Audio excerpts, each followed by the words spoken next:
This is Paul Johnson with the Optimistic American. Now, today's segment is going to be focused on business owners and what it is that you can do to try to help break down the barriers between you and your employees. Our guest today is Karin Palle, and Karin owns a company called Generational Business Strategies. She's been focused on trying to bridge the gap between the Gen Zs, the Gen Ys, the Millennials, the Xers, as well as the Boomers. She talks about how there's divides that exist between us because our experiences and how it is that you can try to have a better understanding of those experiences and utilize them to build better communication and a better culture inside your company. If you're a business owner, I think you're going to like this one. Thanks for being with us today. And again, if you like what we're doing, push that subscribe button. Or if you want, go on to www.optamerican.com/premium. Thanks again, and appreciate you being here with us today.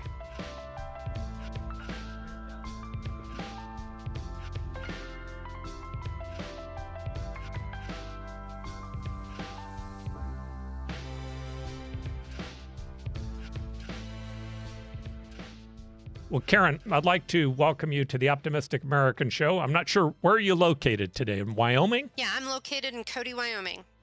All right, what's the weather like there today? Beautiful. It's in about 45, 50s. It's gorgeous, but we're waiting for some snow this weekend for a white Christmas. So let's keep our fingers crossed. Yeah, we have a place up in Red Lodge, Montana, and I just love that area of the country. It's absolutely beautiful. All right, so let's jump into your business. What I find fascinating about your business is it's really designed to try to help create communication between generations. I'm in my low 60s, but we have an employee base of, I don't know, 300-400 people inside of our company, and most of them are very young people. I also spent a lot of time in politics, and it's clear to me that oftentimes we struggle on both sides communicating between generations. So before we kind of dive into that, could you help me understand, how did you start this business? What was it in your life that led to you being at this particular point? And what is it that your business is trying to focus on today?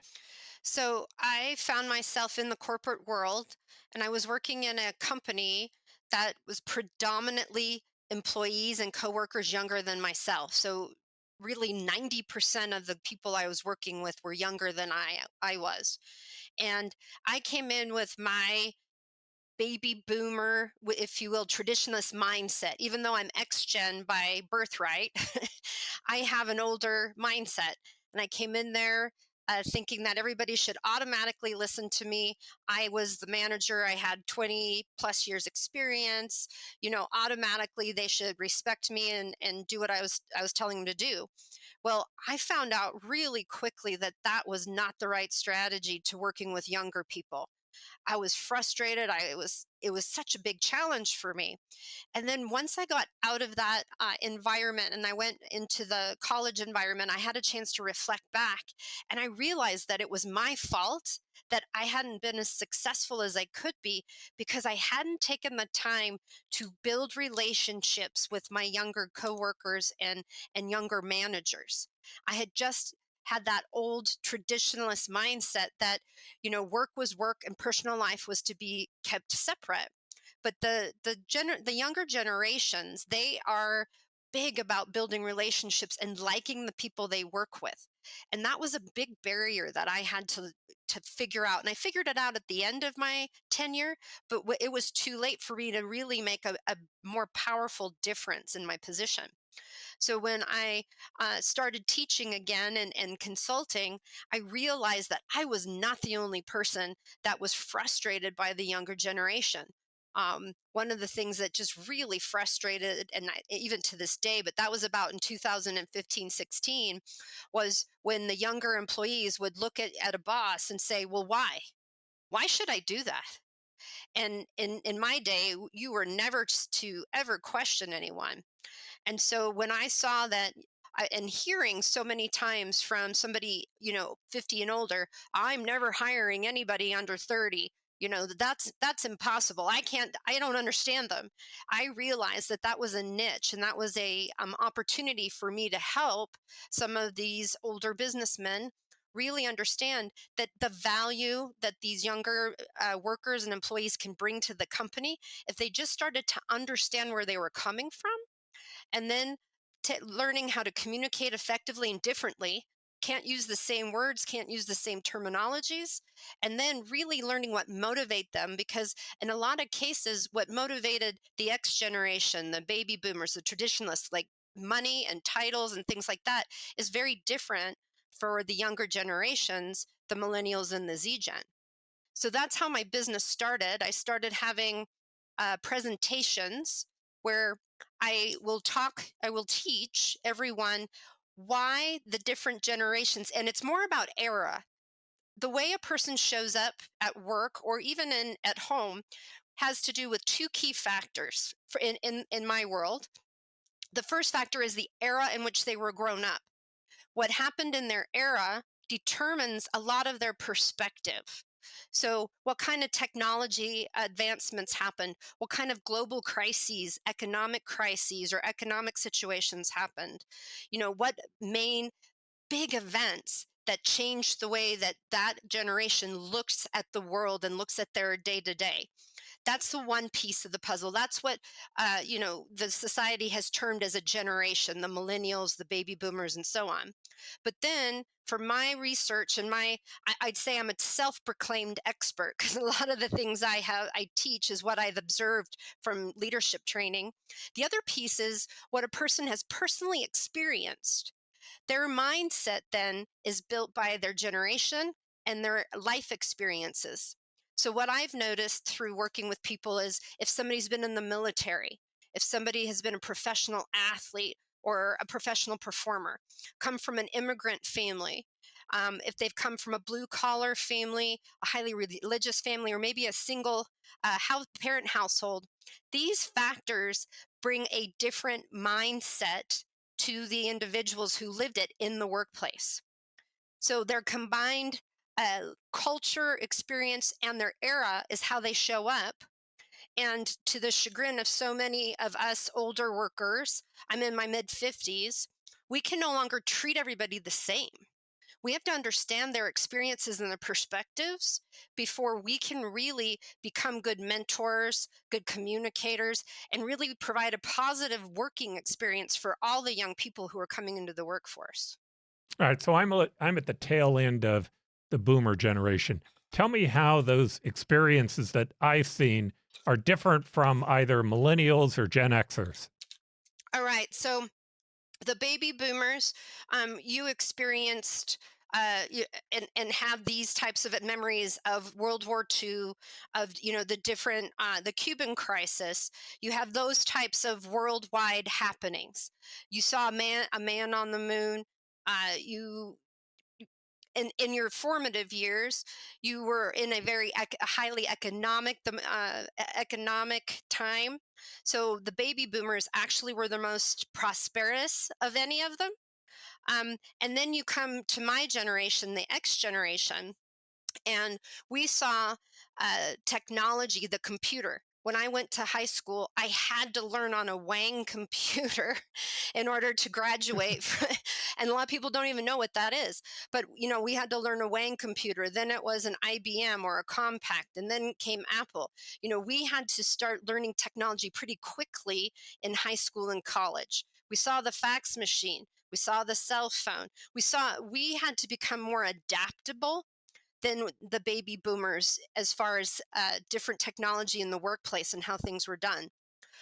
We saw President Reagan get shot on TV. We saw the space shuttle explode. And so that gave us a totally different perspective, and is something that we kind of hold on to. Economically, as a kid, and in my lifetime, I've seen at least six, or were affected by six recessions, if not more. So my generation, we tend to have a closer relationship to money, if you will. We're big savers. We like growing our businesses organically instead of getting that line of credit. Maybe we should, or the loans. We're not as big as risk takers sometimes in that regard because of all the economic crises we've seen. Um, The other piece of the puzzle of the X Gen, which makes us more of a problem solvers, independent, um, is our parents, both parents had to go to work because of all the recessions. I mean, I even remember my parents talking about interest rates were 12, 14, 16% back then. And so my generation, we had the latchkey kids, right? So for those people who Mhm. don't know, that was the kids who went to school literally with a string of yarn and a key around their neck, and you had to go home and lock the doors, and you had to take care of everything. We didn't have phone. We couldn't really call our parents back then at work. Right, we didn't have the cell phones, couldn't ask questions. If the house was burning down, we had to figure out how to put out the fire. We had to call the fire department, and we better make sure the house was clean by the time our parents came home from work, or we were going to be in trouble, right? So we had a much different experience, and because of that experience, we also were the X Gen were the ones who termed the work life balance. The boomers worked really hard. Their sense of who they are was their title and their job, right? And our my generation was kind of upset that our parents had worked so hard and not been more there for us. So my generation really focuses on work life balance, being more family oriented. Um, and we kind of brought in a little bit more into the workplace of talking about your family and making that more relatable instead of keeping your personal life out of the workplace. All right. And then follow through on that. Millennials, how are they different? Oh, now this is a huge one for a lot of people to understand. So as far as the millennials concerned, I mean, we all know that they were the ones that got the technology, right? They grew up kind of finally as let's call it as tweens and older with a cell phone, and they could see a lot of things happening on their phone. Not as much as the Z Gen, but the big things that happened to the Z in the formative years of the millennials was uh, Oklahoma bombing. So it was a homegrown terrorism. And then shortly thereafter, we had 9/11. Those two things were very impactful for the millennials. And then add on to that high school shootings. Though that took away their security blanket, that took away this one of the safest places they knew once they saw the shots fired at Columbine.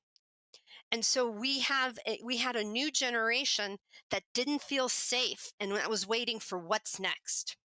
Now, add to that, we had the Great Recession, right? And the times years kind of differ, but you can say somewhere between 2008 to 2012, we had the Great Recession where we saw so much turmoil in the economy and so many people lost jobs, businesses failed, banks, everything you name it. Well, the the young millennials, that was the era in which they were graduating. And what happened was they up until that point, they'd always listened to their elders and they had always done what they were told. Go to high school, get good grades. Go to college, get good grades, and you'll get a great job. You'll get your house, you'll get your car, you'll have the great life that you've always looked towards if you do what we're told. Well, they did what they were told. And because of that Great Recession, the majority of them graduated college with debt, no job, no future. And so that generation started questioning, should they really blindly follow what their elders, their counselors, their parents, their mentors are telling them? And that's where that magical word came in, why? Why should I do this? Tell me really what's going to happen. And that kind of that why really changed the relationship between X Gen baby boomers traditionalists and the millennials, and it caused conflict, because the rest of us, we were not taught to question what we were asked to do. Somebody told us what to do at work or at home, and we did it. And that why question really changed the face of the different generations working together, I think. And it's one of the main reasons why I have my business, is because I've been able to try and tell people, you've got to understand, these young people had some really major things happen in their formative years that have caused them to show up at work the way they do. All right. And the millennials, what year is it that we assume that the millennial generation ends? So it's about birth wise, they were born between 1981 and 1996, and there's different age groups. There's somewhere between 27 and early 40s, 42. Right. And there's All always right. cusps. And it also, again, it depends. Did they have access to technology? What kind of lifestyle did they have, with their families, things like that. Right. But they're in their late 20s to early 40s. All right. And then the Gen Xers are the next generation, correct? Yeah, that's my generation. And we're between, the early 40s and the late 50s. Okay. And then the millennials, before the millennials is which The generation? Z Gen. And All they're right. between 13, 15, and 26, 27 right now. And they're the And the newest Z Gen, generation. how do they differ? So the Z Gen are, they're on the phone all the time, right? They have multimedia things going on, and they are seeing the world instantly. Um, Good or bad, they have seen revolutions on their phone. They've seen beheadings on their phone. They've seen people killed on their phone. They've seen all kinds of different world events live on their phone. um, this has tended to give them, and I don't know if you know some of these statistics, but the Z gen and the Y gen, about 65% of them have some type of stress disorder and or anxiety or depression, because they are so tied to seeing all of these things happening around the world, and it gives them so much anxiety. And that phone, having the world in their palm, has given them a huge sense of just wondering what they need to do. How can they fix it? The Z Gen actually feel the burden of having to clean up a lot of the things that the older generations have done, right? Clean up the oceans, clean up the air, try and they're very into the sustainability. How are we going to, improve the environment? They are activists to the 10th degree. They're very socially conscious that way because they've been exposed to so many things worldwide, also globally, on their phones. um, the Z Gen are hard workers. They're extremely entrepreneurial. They enjoy uh, about 50-60% of them want to own their own business at some point in time, and about 14% of them own a business by the age of 18. So they like being their own boss. They're willing to put their own money. They're willing to do their own skin, have their own skin in the game to start their businesses as well. Whereas the millennials are a little different with debt and risk. And so the Z Gen, they are ready to conquer the world. One of the things they do need, and what they want and crave, is they crave mentoring and coaching and setting goals. They aren't as ready to become into the workforce as older generations have been. And so one of the things that we have to help them with is really teach them how to be an employee. They don't have some of those skill sets that they used to learn in school, and so they come into the workplace wanting their bosses to be their coaches and their mentors and their friends. And that's another different mentality for some of us who are 50 and older. We didn't have that when we were entering the workforce. All right. So let's go to when you're trying to communicate. Tell me where it breaks down. Where do we see breakdowns between the boomers and the X generation and maybe the Z gen or the millennials? Where do those breakdowns happen? Well, one is when they ask them why. Us 55 and older, we are not used to people questioning, and we look at that as a disrespectful question, right? If I ask you to, to create a project, or to take on something, we want you to say, "Sure. When do you need that by?" And that isn't the way it works these days. It is more effective when you can tell someone from the younger generations, I would like you to take on this project.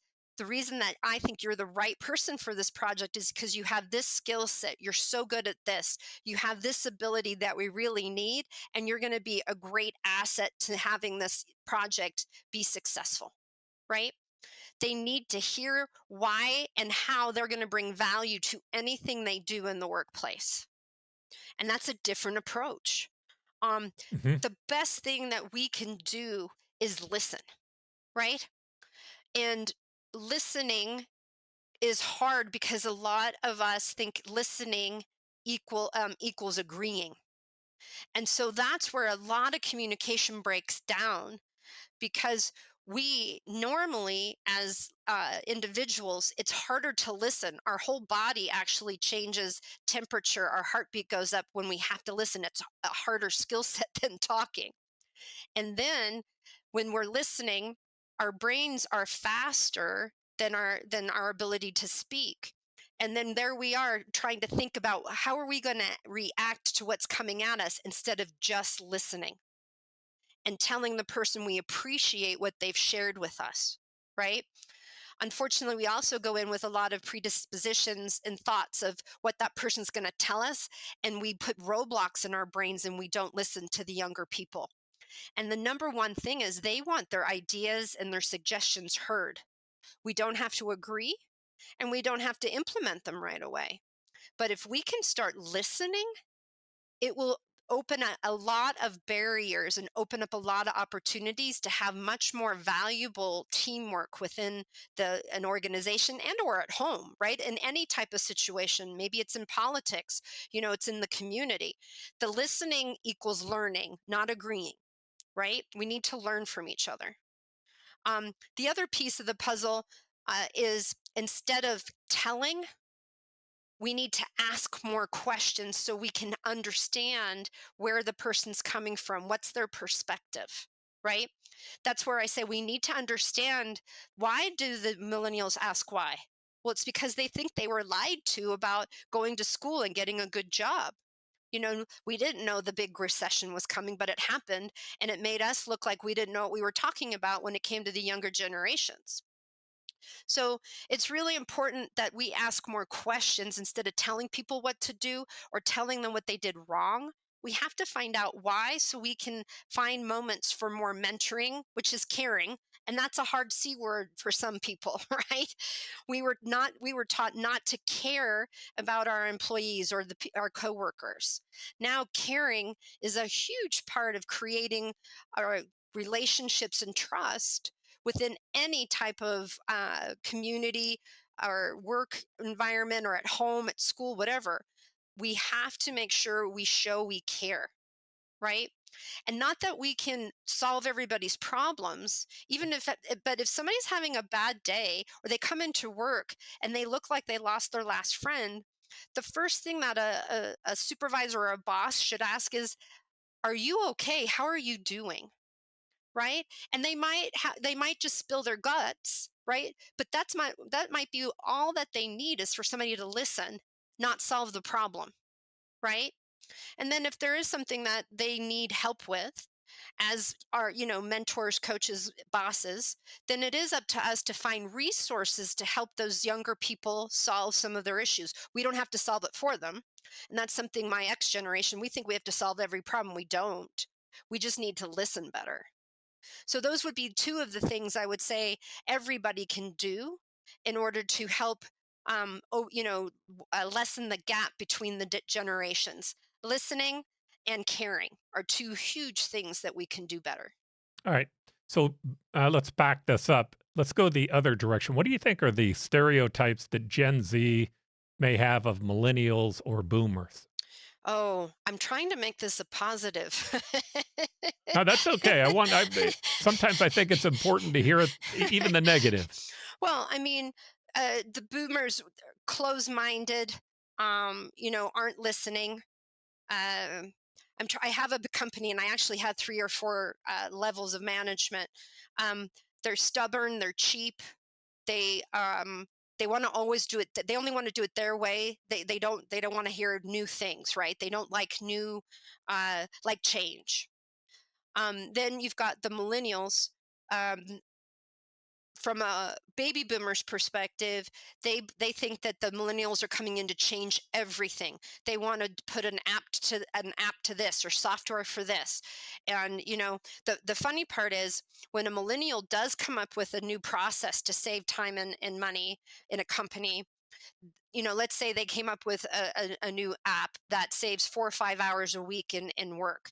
Well, the baby boomer will think, well, that's great, I can give that person more work to fill up those 4 or 5 more hours. Well, no, the millennial will say, well, no, I saved you those 5 hours, those are my 5 hours, I don't have to work them, but you still have to pay me my 40 hours because I figured out a better way to do it. Right, that's a big change in mindset for that kind of thing. um, the millennials, they don't like change in their routine. So it's very hard for them when an emergency comes up, or they've got their list of things to do and you come and you tell them, hey, I need you to get this done now. And that will throw them off. That is a hard thing for them to do. So you have to learn how to communicate that a little differently. The Z Gen, they are trying to separate themselves a little more from the Y Gen. Unfortunately, the baby boomers think the younger generations are not hard workers, and that's definitely not the case. You always have people who are different, of course, because everyone shows up individually different at work, at home, wherever the situation may be. But the Z Gen, they they do come to work late, as do the millennials.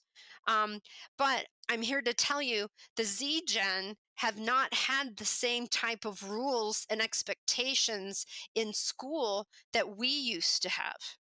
So I always give the example of my own children. When they went to school, they weren't marked late for class unless they were 15 minutes late, right? In my day, if you were 1 minute late, you were late. The other piece of the puzzle in high school, and not all high schools again, but at the high schools my kids went to, they could turn in homework the entire semester. They did not have to turn homework on time. They got credit if they turned it in the last day before class. And they could make up tests. And that is prevalent in a lot of schools across the United States. So if you take those types of habits, it's no wonder that we've got, a lot of employers complaining employees don't come on time. Well, they weren't taught that in high school nor in college. They're they're turning in less than accurate work, right? They're turning in. They don't look at deadlines the same way we do. Deadlines are guidelines, right? And so that is very frustrating for the baby boomers because they've got to make sure that they're really explaining to the younger generation, these are drop dead deadlines. These are not fake deadlines. We need you to get this done by such and such a time. So it's a lot of learned things that they've had in the schools that the employers we have to kind of deprogram them, and if you will, and teach them how important it is to be on time. How does it affect the other workers on their team? Why? And the flip side, in some cases, the older employers, they need to decide, is it so important for employees to come on time? Does it make a difference? Right, which is a hard one. In some cases, some positions don't need to be on time. They don't have to answer a phone exactly at 8 o'clock or open up a retail store. So it's rethinking all of the different pieces of the puzzle of society and work day, right? That's really mind boggling for those of us who just liked the rules and everybody had to follow the rules. And if you followed the rules, you got a promotion and you got a raise. That isn't the way it works anymore. It's interesting to me to see the effect on both sides. And I start with the bias. My bias is I'm 62 years old and I've been an entrepreneur my entire life, other than the time that I was mayor and in politics. And that gives me a bias. There's no way around it. Um, the the one thing I try to give as advice to people who are my age, my generation, in a similar situation is be really careful not to let the old person in. Right? It's easy as we get older to become crankier, to become the pains start to add up, the bad back, the bad knee, the bad ankle, the headaches, all the things that kind of come with old age or older age. And also your temperament can become a little shorter. You have to keep that out. You have to focus on not letting that old person in. What I know about business is that there are these two competing forces. All businesses are a process or are made up of their systems, their processes, and their people.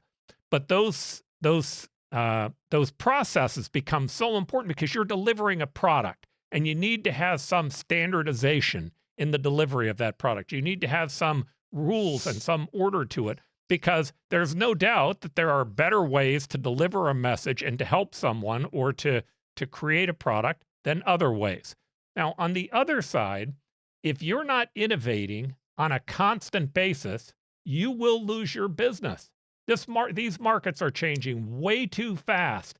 And if you don't have an ability to adapt and to create changes, your business is going to be in trouble.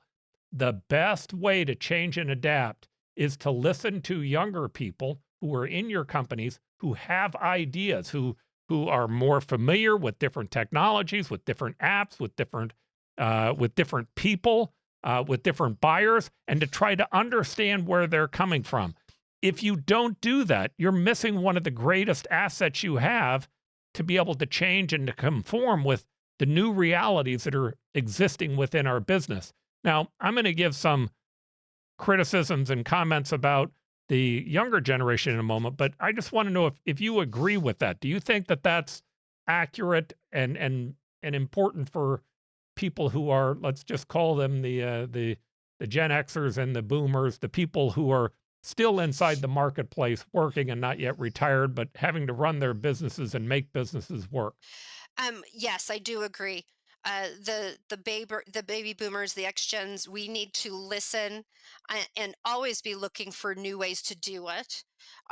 The one thing we have to make sure, because processes need to be consistent, right? Otherwise, the customer experience is not going to be the same, and it's not going to be the high quality that people expect, right? Or the products themselves.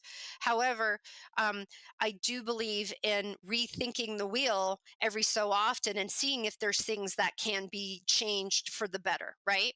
But the one piece that is missing sometimes when the younger people want to change the process is they don't take the time to slow down a little to understand why the X gen or the baby boomers put specific steps in to maybe avoid problems or challenges, right? So it's not enough sometimes for us to give people the list of the processes they have to do in what order. They also have to understand the mindset and the questions we all ask before we put the steps in the orders we did to make the products or provide the services that we get known for, right? So that is the different piece of that puzzle, is the mindset. Innovation, absolutely. Um, we the older generations have to understand that now there are different levels of consumers, and each consumer is going to maybe use a product or service completely differently according to their day-to-day needs, right? Each generation has different pain points. So as the baby boomers do get older and grumpier, they've got to figure out ways to continue to keep an open mind, be positive. Oh my goodness, being positive can make a huge difference in the way that they build the relationships, and they continue to bring in the younger people and attract them into their cultures, into their businesses, right? So I absolutely agree with you that the baby boomers do probably have to work a little harder than they want to in order to not let some of their biases and their perspectives taint their ability to bring in new talent and bring in new perspectives into their company to continue to grow. And I happen to think that telling people why something has to happen is important for all generations. I know I want to know why. If you're going to have me do something, Yeah. I want to know what the why is. Now maybe I know it intuitively, and so I don't need to ask. But understanding the why becomes an important part. In fact, I learned better. I always enjoyed my classes, but the classes in colleges where people taught facts and figures as opposed to the why that was behind the theories that was driving things, I did much better when the why was included. It gave me some framework to be able to have things stick to. I think it's also important, though, that you ask people whether or not they think that what it is that they think that they need to be successful? What do I need to give you to be successful at this task? And then you need to have constant communication with them because they may not have understood what they needed in the beginning to have been successful, but they figure it out as they're halfway through a project. And so if you check back with them on a constant basis, they continue to give you input, and that input, then you can lengthen out the why we're doing this, and you can also lengthen out the all right, here where you can pick up those assets that you need to be successful at this. Now, I'm going to flip to the other side. Now, again, I have a bias, and I'm not a young person, so I may not see this particularly well from their side. Um, First, I think there are some huge advantages to our young people. I think we ought to really thank our lucky stars that the millennials came along because they're a larger generation than the boomers, and that means those are the people who are going to be paying the Social Security fees and everything else that help us go into retirement. It is a really important generation. Second, I find that the people that work for us, and we have a lot of young people, we have a very, very ethnically diverse staff. We have a young group of people that are working for us. And by the way, when I say we have an ethnically diverse staff, I would put up our ethnic diversity against anyone, but we hired everyone based on merit. That's why we hired them. We have a culture index that we go through, and if you fit into that culture index, we want you here. And being optimistic and forward looking is one of them. But merit is the key. And anyone who has a job working for us got that job because of merit. The the downside that I see is there's a sense of them not wanting conversation that they feel uncomfortable with. They want to know why. They want to have a discussion, but maybe it's the safety issue that you were talking about a moment ago. But any language or comments or discussion that make them feel unsafe creates a whole set of dramas that worry me. And they worry me because I am 100% positive if you can't listen to people who think differently than you, even when the people who are talking to you are dramatically wrong in their opinion, Yeah. you're going to have a hard time being successful. You need those different opinions. You need to be able to understand where other people are coming from. And you need to work with people who don't think and act like you are. Thoughts on that?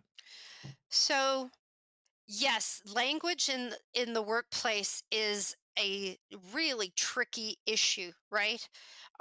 Because again, you have to kind of understand, does that where is that person coming from? Now, coming back to culture, when in the hiring process, and that's one of the things I also help clients with, is writing, I call it writing a job post that recruits unicorns that poops rainbows, right? I make sure that in any job post I write, I let people know what the work environment and the culture is already, right? I do try to make sure that somebody who might have sensitive ears isn't coming into a workplace where we've got the tattooed, pierced, rough and tumble people who don't have a church language, right? They have to also understand what they're coming into. I think that's one of the things that is difficult. You can't hire somebody who's not going to fit in your culture, because then if you're just hiring to put a body in, that's where problems happen like this, I personally believe. um, and yes, you have to have conversations about what's appropriate because it has changed dramatically what you can and can't say at the workplace. And so, having different types of sensitivity training, diversity, and culture training is something that people do need to have and include in their culture, their onboarding, right? Um, and then, I love that you're talking about merit, because one of the things I also help companies do is I help them create I call them a job plan instead of a job description. Because in the old days, a job description was basically telling an employee, hey, this is what you have to do in order to keep your job. Well, these days it has to be a two-way street. It has to be, okay, here are the things we expect of you, but as an employee, here's the things you can expect of us as your, mentors, your coaches, your trainers. We're going to goal set. These are the goals that we need. It all has to be on the same level, and the feedback and the opportunity to improve has to be there 100%. I always tell people in the onboarding process, onboarding of an employee doesn't stop once they've filled in their paperwork and you've given them their desk, right? Onboarding, depending on the level of the employee coming into the corporation, should take somewhere between 1 month, 3 months, 6 months to a year, depending on that person's position within the company. And you have to have those regular feedbacks. Like even in the beginning, I say you should be asking a new employee every day, how are you feeling about your job? Do you have the resources you need to succeed? Right? It has to be a win win where we can't expect the employee to fix everything on their own. They are going to need support from a manager or a boss, and that's going to have to be an improvement plan that they work on together. Right? So there's a lot of the pieces to that puzzle of what you asked and what you shared with me. But I do think the number one thing is you got to make sure of a cultural fit. Skill sets you can teach, right? I mean, and of course, in some businesses, you have to have specific certifications if it's a real technical job. But for me, if the person won't fit the culture, you shouldn't hire them, because I think then you are asking for some of these more sensitive type of employees that won't fit the culture. Does that make Yeah, and I sense? think where that's it does, and I think where that's going to become incredibly more difficult is I think this generation is blessed with having what looks like to be the best job market over the next 10 years that maybe I've seen in my lifetime. There are a whole wide variety of reasons for me to look at the job market and to recognize that demand is far outstripping supply. We have the millennials that are becoming buyers of big products today, cars, houses, insurance, all those other things. We have the Russians who are going to slow down on commodities for obvious reasons, the Chinese who have an aging workforce and aren't going to be able to put as many workers into the workforce. We have an onshoring program that's going on in this country. Everything says to me, we're going to need a lot more workers. And so it's going to become increasingly more difficult for employers as they compete with that base. Now, I know that the going thing today is DEI in terms of human resources. This is my own personal opinion. I'm not going to speak for my company, but my own personal opinion. I use the MEAT approach, which is I start with I want merit. That's number one. And the second thing that I want is I don't want equity. I want equality. I want all people to be treated equal in the process, to have a fair chance for advancement, promotion, other items. Number three, I want agency. I want people to feel good about the job that they have and to recognize that they control their own destiny to a very, very large degree. And then I want diversity. I want diversity because it's important to have a variety of different opinions. If you don't have women in your workforce, you are not going to survive in this decade. It's so important because they've become such a critical buyer. But that's also true with Hispanics and African Americans and people who are gay. You need a wide variety of different opinions to be able to be successful. But I don't want anyone working for me to believe, hey, you got hired because of your race. I want them to believe, no, you got hired because you were a qualified candidate for the job. In fact, the best qualified candidate that we could find for it. And I don't think those two things have to be mutually exclusive from one another. I think that you can find ways to be able to make them work. Absolutely. And again, I think about my when I'm just doing interviews for people, it's a phone interview. I don't know, I'm not seeing any of the pieces of those different diversity pieces. I am listening to the merit, right? I am listening to Mhm. what kinds of things they want to see in a work environment, what kinds of cultural uh characteristics do they want and not want, right?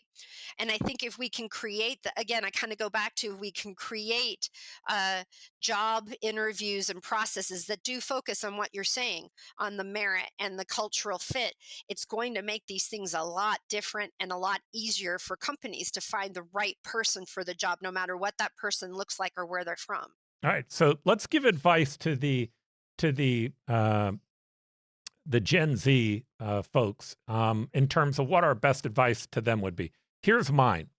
My advice to them is, while we need to make certain, while management or the older generation, however you want to look at it, while management needs to do a better job of listening, while they need to ask why, what I would say to the younger workers is there's probably nothing more important than you can do than to ask your employer and ask the higher level position that you can have access to the question of, how can I add value to this company?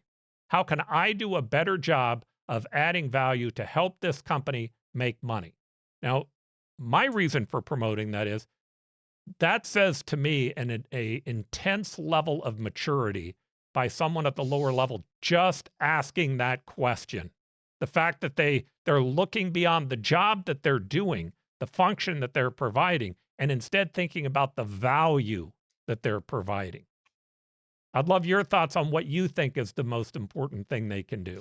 I mean, that for sure is a number one. But another thing that I think young people can do is find mentors. I think they should find mentors within a company, and I think they should find mentors outside of a company to help them with different pieces of the puzzle, right? Whether it's for problem solving or if it's for improvement, right? Asking how can they. It's kind of in the same way as how can they add value.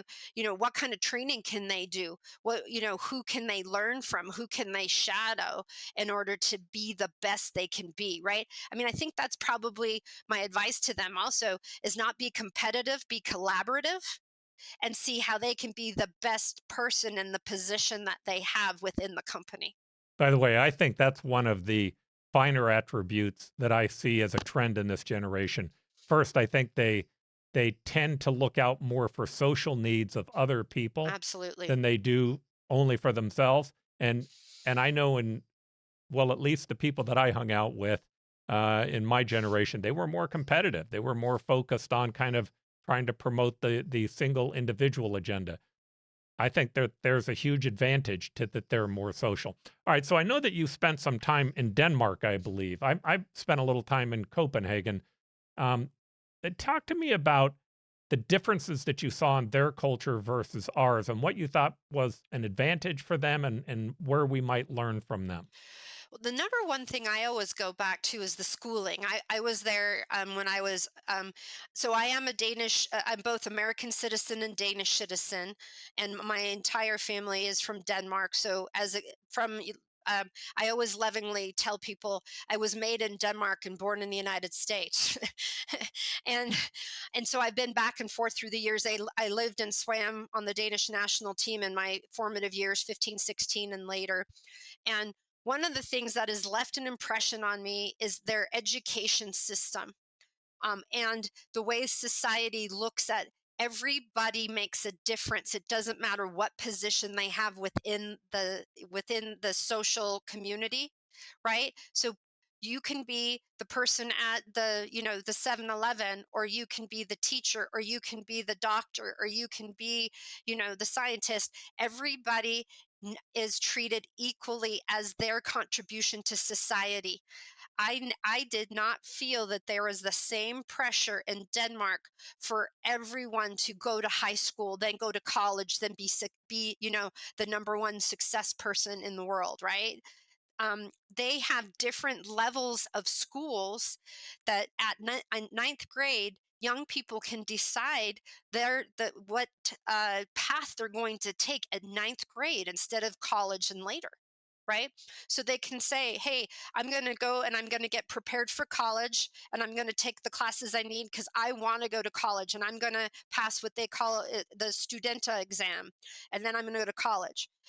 I want to focus on STEM. I want to focus on technology, where there's high schools where for 3 years, those are the things you're gonna be in to prepare you for college or for a profession in those areas that don't need college. They're preparing you for either. Or you can go in and say, okay, I want to be a construction worker. I want to be a plumber. I want to do this or that. Well, great. They teach you the skills you need to have maybe your own business, but also the technical skills. They're not pushing you to be in college. Or somebody says, I just want to be, I want to be in, maybe I want to be in a bank or want to go work in a grocery store. I want to be in retail. Well, there's a business high school they can go to learn all the skill sets they need to be successful in a career, one that maybe doesn't need college. So college is not that overall stressor and or that economic pressure hose, if you will, that if you don't go to college, you're not going to be as good as everybody else.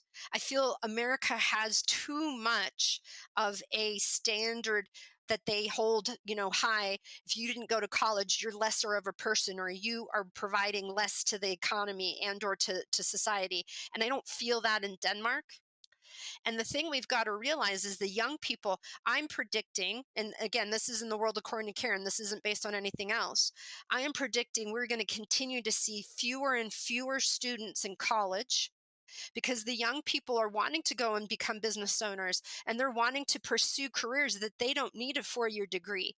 There's certain, areas now where if somebody goes into college in the first year, by the time they're done with college, what they've learned has been obsolete because of so much happening out in the real world, right? And so I feel like if America could be more focused on helping their young people find a pathway that makes them happy, I think that would help society in such a different in a different way, right? Because there's a difference between somebody who goes to work and is happy no matter what it is, or somebody who's miserable and stuck in a position they don't like because they're doing it because of the money and not because it makes them feel good to do that job. Does that make sense? It does. Yeah. I mentor a lot of young people. I do agree with you. Coaching is important. By the way, I think coaching is important for the person doing the coaching. You learn so much Yes. from listening to them and trying to help them and trying to understand their problems, and also being able to share what it is that you've learned, and sometimes sharing with them the fact that you didn't learn that lesson either. Yeah. That you've struggled with it. But um, when I look at young people, I believe in the United States, the following is true. You can come from the lowest quartile, and if you do four basic things, you can move to the second or third quartile. And the way that you do that is, number one, work hard. You have to work hard. If you don't work hard, you're not going to move up. It's just that simple. Number two, get the most amount of education you can. But that education does not have to be a college degree or a law degree.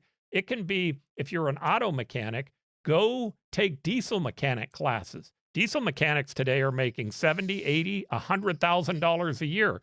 The same is true with if you're a construction worker. There are electricians that are making 90 and 100,000 a year. So the second one is get as much education in the field as you possibly can, and anything your employer will pay for, take advantage of it. Absolutely. The third thing the third thing that I believe is important is you have to spend less than you make.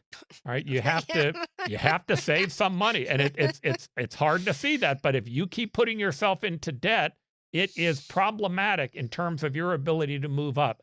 It's all about trying to delay gratification, and there's no doubt about it. If you're willing to delay that gratification, you can end up being a lot better on the back end.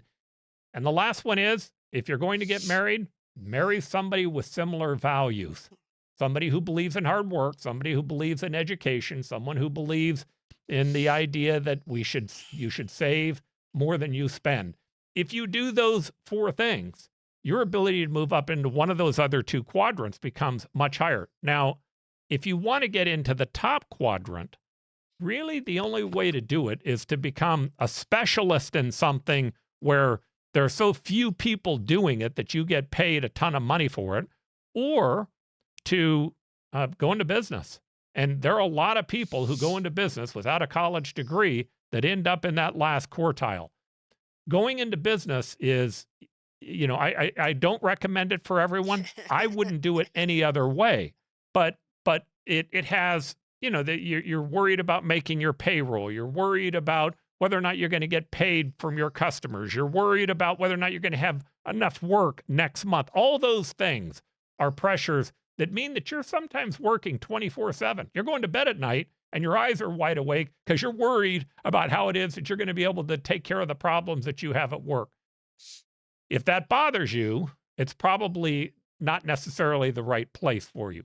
On the other hand, the rewards from business are tremendous. The ability to own what it is that you create, the ability to determine your own destiny, the ability to grow by understanding, you gain this level of economic truth when you're in business. If you're working for a company and you get mad at a customer, you can tell them to pound sand, right? You may lose your job, you go find another job. But in business, you start to recognize there's a ripple effect to everything. I say one bad thing to one person, it's not one person that I lose, it's the 20 or 30 people that they tell the story to. And so you're constantly in this position with employees and with your customers and with the community where you have to service them. It's your job to make their life easier to get done what they need to get done. But when you do it, the reward is incredibly high. So to me, it's part of it's what zip code do you want to live in? What is it that you're looking for out of your life? And if the answer is, I don't mind living in the bottom quartile, well, then don't work hard and don't get an education and don't marry somebody who has similar values and don't save more than you spend. But if that is your goal, there's a way to move up. There's a way to do it.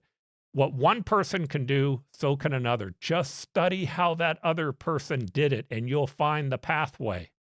I agree. I agree with all four of those pieces of the puzzle. I think the hardest piece for the younger generation, and we've seen this, is definitely that they have an issue with spending less than they make.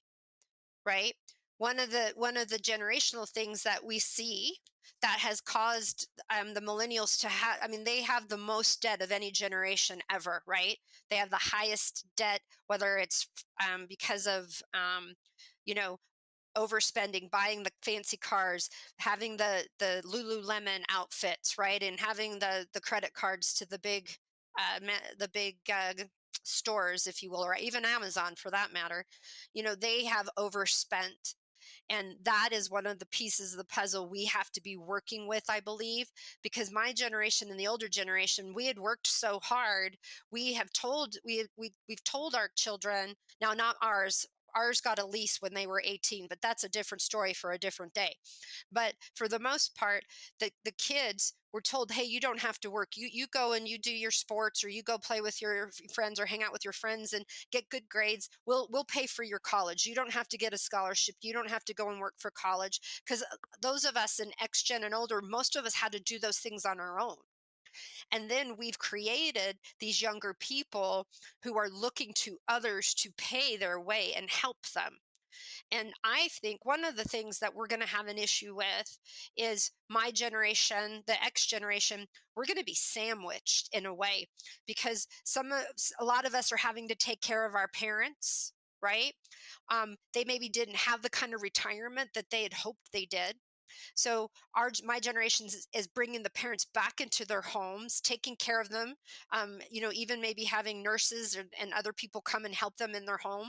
And now we have the younger generations who it's become way too expensive for them to find, because they haven't saved. Right? They can't get the house, they can't get the car, they can't get those certain things. And my generation is feeling sorry, and we're giving them the down payments. We're buying the cars, we're co signing for things, and we're going to have less money when we get older. I feel like my generation is going to struggle more or have less than what they had hoped for, because of this number three that you said, spend less than you make.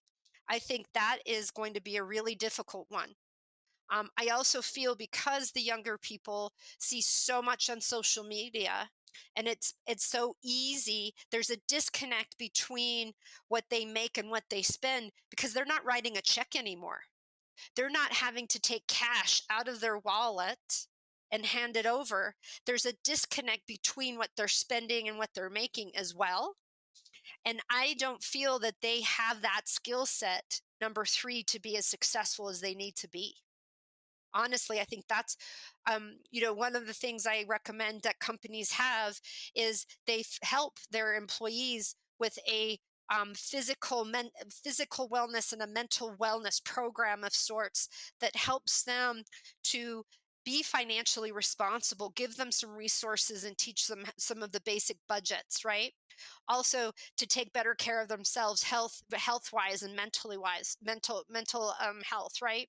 I think some of these things really would help, them with these four basics, because I do think they're struggling with some of these basics that are necessary for them to be successful. So I completely agree, but number three is a really difficult one for the younger generation to accomplish. Yeah, and that brings us back to the consulting or the coaching for younger people.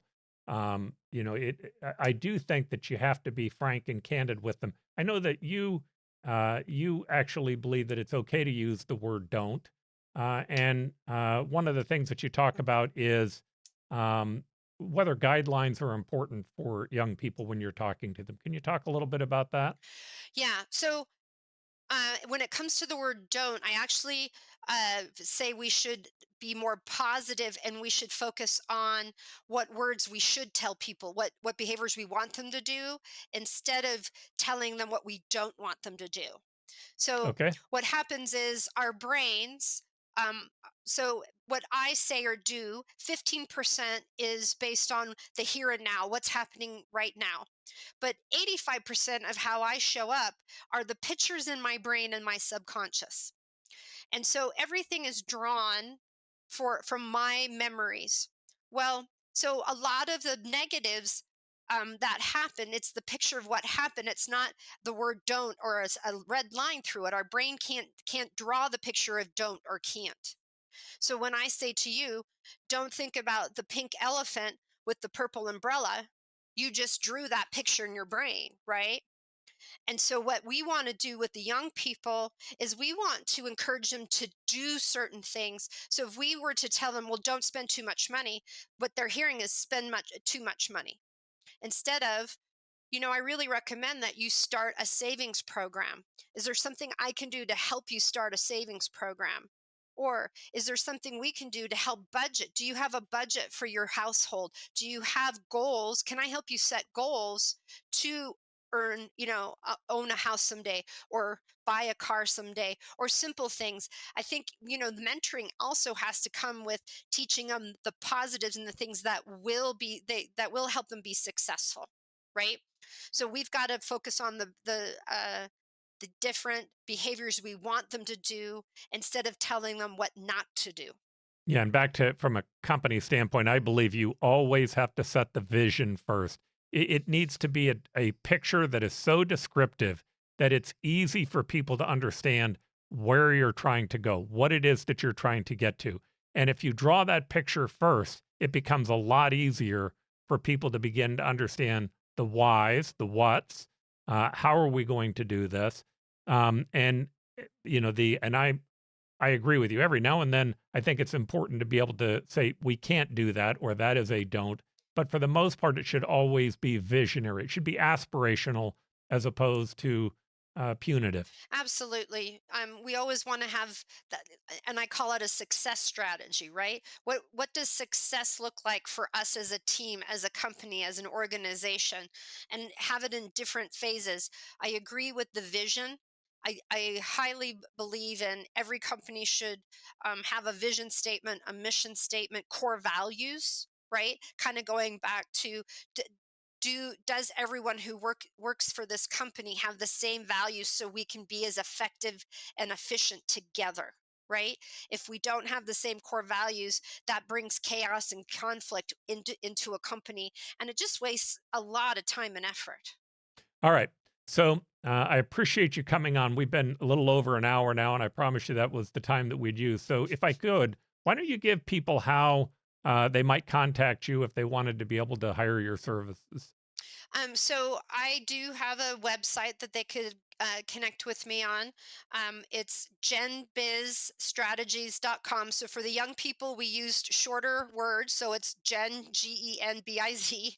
But I also have generational business strategies all written out.com as well. There's contact information. Or people can connect with me on LinkedIn, Karin, Karin Palle, Palle, and I'd be happy to talk to them about some of the issues of how to understand and communicate across the generations within their companies. All right, Karen, that was terrific. I appreciate you coming on The Optimistic American, and we hope that you have a good time there in Wyoming. Oh yeah, thank you for having me. It's been terrific. Thank you.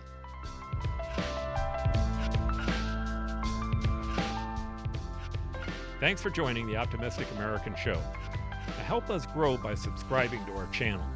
If you enjoyed the episode, please leave a like and a comment. There is so much more that we have planned. We can't wait for you to embark upon this journey with us.